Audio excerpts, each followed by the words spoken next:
500 रुपये गए थे 1500 फर्क है ना सुना तो दे का तेल पहली ते तो आदमी ऊपर से हेलमेट नहीं है कुछ नहीं है तेरे पास और मेन रोड तू गाड़ी चला रहा है।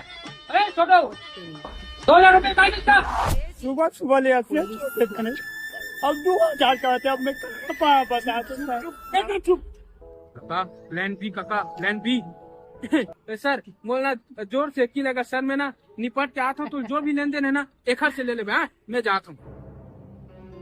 चल भाई चलान पटा 2000 थाना के चलान दे मैं विधायक के छोटे भाई हूँ समझ गए बात कर। हेलो हाँ मैं लल्लू विधायक सुने में आए तो मोर छोटे भाई रोके है बेटा चुपचाप जान दे बोला नहीं तोर वर्दी के साथ साथ ना तोर खाल भी उतरवा दूं जाने।